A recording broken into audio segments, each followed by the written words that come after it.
Bismillahirrahmanirrahim. Assalamualaikum warahmatullahi wabarakatuh. Alhamdulillah ya Allah. Alhamdulillah alaika ya Rasulullah. Amma ba'du.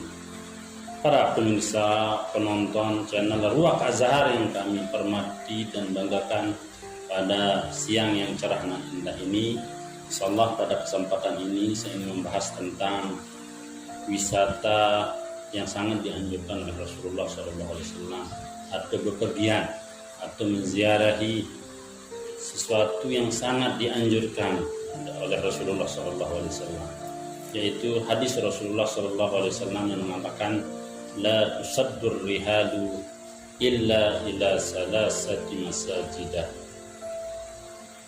Jangan kalian bersusah payah untuk bepergian, jangan kalian bersusah payah untuk berziarah, jangan kalian susah payah untuk berwisata kecuali kepada 3 masjid.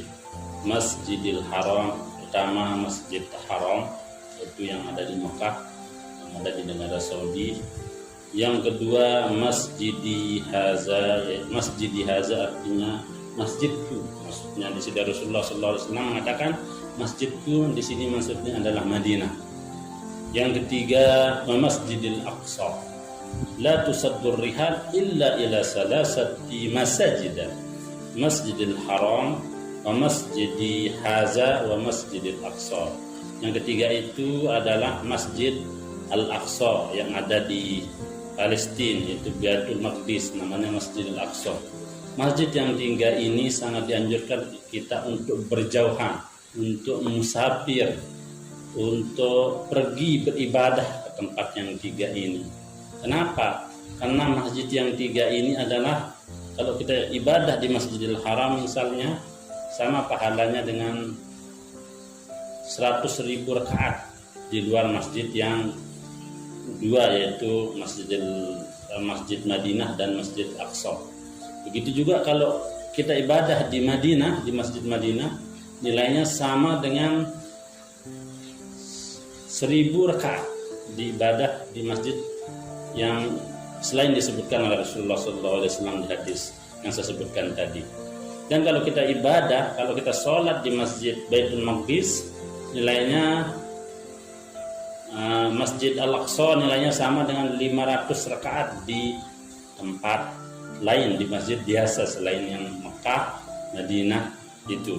Ibadahnya ada yang kalau di Mekah itu 100.000 rakaat, kalau di Masjid Madinah itu Masjid Rasulullah SAW yang dimaksud dengan Masjid Haza itu kelebihannya 1000 rakaat, kalau di Masjid Al-Aqsa 500 rakaat.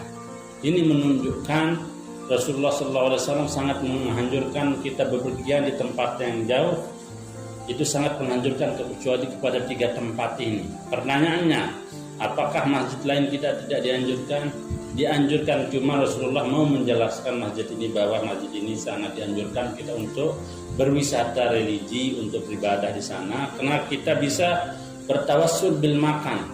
Bertawassul bil makan artinya kita minta beribadah kepada Allah dengan kelebihan tempat. Karena ada kita beribadah seperti malam Lailatul Qadar, namanya bertawassul bil waqti, bil zaman. Maka kalau kita ibadah di Lailatul Qadar, beda nilainya dengan ibadah-ibadah di bulan yang lain. Ibadah bulan puasa beda nilainya dengan ibadah pada bulan lain. Begitu juga dengan tempat. Ibadah di 3 tempat ini sangat banyak faedahnya, sangat banyak pahalanya, sangat banyak kelebihannya, sehingga Rasulullah SAW menyebutkan, cuman tidak berarti melarang kita berziarah ke masjid lain, seperti masjid yang ada di Timur Tengah misalnya, atau masjid yang ada di Indonesia misalnya, tidak dilarang karena semua bernilai ibadah. Tapi selain masjid yang 3 itu derajatnya sama. Kalau kita sholat 2 rakaat ya nilainya 2 rakaat. Kalau kita sholat di masjid Indonesia, meskipun masjidnya sudah tua, nilainya sama dengan masjid di tempat di Timur Tengah selain di 3 tempat tersebut, gitu.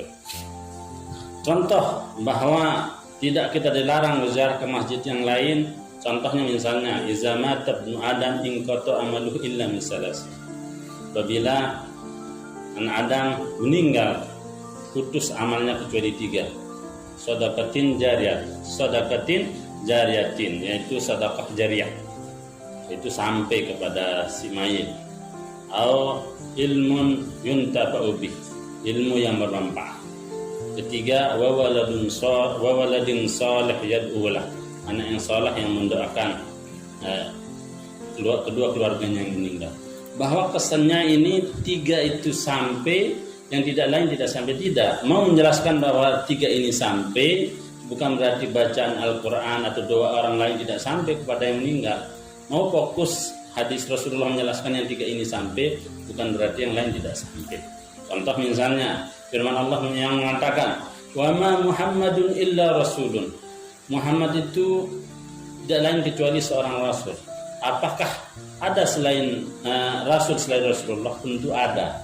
Berarti poin ini menjelaskan bahwa Muhammad itu adalah rasul, bukan berarti tidak ada rasul selain Rasulullah Sallallahu Alaihi Wasallam. Itu namanya dalam ilmu balaghah namanya qasru idafi. Mau menjelaskan sesuatu bukan berarti menafikan yang lain. Nah, begitu juga firman Allah mengatakan innama harrama alaikumul maitata, sesungguhnya Allah mengharamkan bangkai, wad damma, yaitu darah. Innama harrama alaikumul maitata wad damma wa lahmal hinzir, dan daging babi. Ya. Innama harrama alaikumul maitata wad damma wa lahmal hinzir. Jadi seolah-olah Rasulullah Allah melarang kita, diharamkan memakan, Allah mengharamkan memakan bangkai, terus Allah melarang kita memakan darah, dan Allah juga melarang kita memakan daging babi, dan Allah juga melarang di firman Allah ini adalah melarang sembelihan yang bukan atas nama Allah. Ini disebut empat yang diharamkan. Apakah yang empat ini saja diharamkan? Tidak. Itu berzina juga diharam, mencuri juga diharam, tidak berzakat kalau kita mampu juga diharam, tidak berhaji juga kalau kita tidak berhaji misalnya mampu secara semua syarat-syaratnya, maka kita berarti tidak memenuhi perintah Allah. Banyak tempat-tempat yang haram, tapi Allah mau fokus menjelaskan bahwa yang empat ini haram, bukan berarti tidak lain tidak haram, seperti berzina dengan tentu haram, mencuri haram. Cuman Allah pakai qasr di sini, pakai innama atau pakai illa, menunjukkan bahwa ini yang empat ini haram, bukan berarti yang lain tidak haram. Begitu. Seperti saya sebut tadi itu, misalnya Muhammad itu tidak lain kecuali seorang penulis. Apakah Muhammad itu ada kelebihan yang selain penulis? Tentu ada tentunya. Jadi poinnya hadis Rasulullah SAW adalah menghancurkan yang tiga ini karena beberapa kelebihan, dan yang lain itu sama. Cuma bukan berarti melarang kita untuk berziarah atau berwisata ke masjid lain. Dan di dalam ilmu bahasa, dalam ilmu nahwu, karena ini menggunakan illa, ada namanya istisna atau mustasna minhu. Biasanya kalau ada mustasnanya, maka ada mustasna minhunya. Contoh, ja'al qaumu illa Muhammadan, telah datang kaum kecuali Muhammad. Kaum itu jenisnya manusia, Muhammad itu jenisnya manusia. Kaum itu datang, semua kaum datang kecuali Muhammad. Berarti ada sebagian orang yang tidak datang. Maka yang keluar, yang tidak datang itu Muhammad. Tapi poinnya adalah sama-sama jenis, yaitu manusia antara manusia. Wa ma Muhammadun illa al-kalba wa ja'al qaumu illa al-kalba. Telah datang kaum kecuali anjing. Itu namanya tidak sejenis, antara kaum dengan anjing tidak sejenis. Tadi contoh yang awal saya ulang, ja'al qaumu illa Muhammadan. Telah datang kaum kecuali Muhammad. Muhammad itu manusia, al-qaum itu manusia, sama-sama manusia, satu jenis. Maka Allah di dalam hadis Rasulullah SAW ini yang benar menurut Halawi Al-Maliki dalam kitabnya Mafahim Yajibu Antusah'aha, itu pemahaman yang wajib diperbaiki, di halaman 202 menjelaskan bahwa harus sejenis, yang harus ada di kata-kata ini yang dibuang, yang ditakdirkan. La tusaddur rihal illa ila salasati masajida, Masjidil Harami wa masjidi haza wa masjidil aqsa, dengan kata mengatakan la tusaddur rihalu illa qabrin illa ila salasati masjid. Jangan kalian bepergian bersusah payah berpergi di tempat yang jauh atau berziarah tempat yang jauh atau berwisata di tempat yang jauh pada kubur kecuali 3 masjid. Tidak nyambung secara bahasa. Maka yang tepat itu adalah tidak benar mengatakan dalil ini adalah dalil tentang larangan ziarah kubur. Karena kalau pertama kalau ditafsir kalau mustasna minhunya atau kubur berarti di depannya mengatakan ila salasati masjid, kepada 3 masjid, lalu kubur. Seolah-olah begini mengatakan, jangan kalian bepergian ke kubur kecuali 3 masjid. Kan kubur dengan masjid tidak nyambung. Maka ini bukan dalil tentang larangan ziarah kubur kecuali kubur Rasulullah atau kubur yang ada di Masjidil Haram atau kubur yang ada di Masjidil Aqsa. Jadi ini yang sebagian kelompok al-mustasaddidah menggunakan dalil ini untuk kita dilarang ziarah kubur. Tidak tepat juga, karena orang yang pandai berbahasa Arab, orang yang pandai memahami ilmu nahwu tidak ada hubungan dengan ziarah kubur ini. Tidak ada dalil tentang ziarah kubur, karena dalil ziarah kubur itu begitu banyak dalil yang membolehkan ziarah kubur, termasuk 4 mazhab mensunnahkan, menganjurkan, istihbabkan ziarah kubur, memandupkan ziarah kubur. Bahkan ada Ibnu Azam bahkan mewajibkan ziarah kubur. Itu menunjukkan bahwa hadis la tusaddur rihal illa ila salasati masajida, Masjidil Haram wa masjidi haza wa masjidil aqsa bukan dalil larangan kubur, tapi ini dalil supaya kita dianjurkan menziarahi 3 masjid itu. Karena faedahnya begitu banyak, faedahnya, kelebihannya, yaitu Masjidil Haram kita tahu kelebihannya, Masjid Madinah kita tahu kelebihannya, Masjidil Aqsa kita tahu kelebihannya. Jadi kesimpulannya adalah hadis Rasulullah SAW adalah dalil kita dianjurkan untuk menziarahi tempat yang jauh yang nilainya banyak, karena kita bisa bertawassul dengan tempat, bisa ibadah kita naik derajat ibadah kita, yaitu di 3 tempat itu. Masjidil Haram, kalau kita sholat di situ sama dengan sholat 100.000 rakaat di selain masjid yang di hadis itu. Dan kalau kita sholat di Masjid Madinah sama nilainya dengan 1.000 rakaat. Kalau di Masjidil Aqsa nilainya sama dengan 500 rakaat. Itu pertama. Dan kedua, ini bukan dalil tentang ziarah kubur, karena secara bahasa tidak tepat, karena mustasnanya kubur terus mustasna minhunya masjid, tidak tepat, karena dia akan bertentangan dengan dalil-dalil anjuran ziarah kubur yang lain.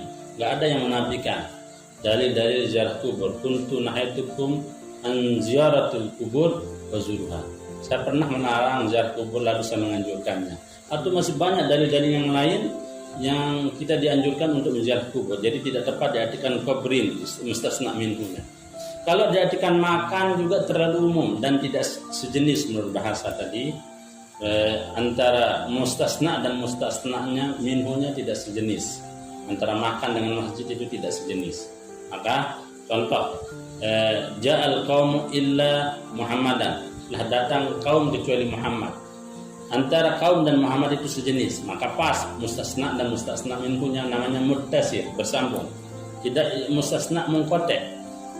Ja'al qaumu illa kalba, telah datang kaum kecuali anjing. Nah itu tidak sejenis. Nah kalau diartikan makan menurut Syekh Halil Al-Malik ini tidak sejenis, tidak istisna muttasir, tapi istisna munqati'. Katakanlah menurut sebagian orang misalnya bahwa itu diartikan tempat, misalnya jangan kalian menziarahi tempat, maka kita akan tertolak dengan dalil-dalil lain. Kita dianjurkan untuk menziarahi, untuk menuntut ilmu, untuk dakwah, untuk mencari nafkah di tempat-tempat yang jauh yang nilainya banyak, untuk menghidupkan keluarga kita, untuk menghidupkan pendidikan dan yang lain-lain. Maka tidak tepat juga diartikan tempat karena terlalu umum. Nanti dia akan melarang orang untuk berbisnis, untuk menuntut ilmu atau mengerjakan kebaikan-kebaikan di tempat yang jauh. Maka pasnya dalil ini digunakan untuk mengunjungi masjid yang paling afdal itu ada 3 tempat. Berarti yang lain memiliki kelebihan juga, cuman bukan kelebihannya seperti yang 3 ini. Dan dalil ini bukan untuk melarang untuk ziarah masjid yang lain, cuma menjelaskan bahwa masjid ini begini kebaikannya, begini pahalanya, begini kelebihannya, bukan berarti melarang masjid-masjid yang lain. Dan poinnya dari hadis ini juga bahwa tempat yang 3 ini adalah tempat yang jauh. Walaupun jauh sangat dianjurkan. Bagaimana kalau masjid misalnya ada di Timur Tengah, tapi bukan Masjidil Haram, bukan Madinah, sama nilainya dengan masjid yang ada di Lombok, di NTB. Oke, kecuali dengan alasan melihat sejarah, beda lagi nilainya nanti, beda lagi kebaikan yang kita dapatkan, mungkin pengetahuan yang kita dapat, seperti masjid-masjid yang ada di Turki, masjid yang ada di Mesir, Masjid Sayyidina Husain, Masjid Azhar, Masjid Amr bin As misalnya, atau Masjid Imam Syafi'i misalnya, atau masjid ulama lain, beda kelebihan-kelebihan. Tapi yang paling nilainya, derajat yang paling tinggi yang 3 itu. Cuman tidak dilarang untuk menziarahnya. Mungkin sekedar ini bisa disampaikan. Mohon maaf kalau ada kekurangan dari pribadi kami, kalau ada kelebihan datang dari Allah Subhanahu wa taala. Sekian.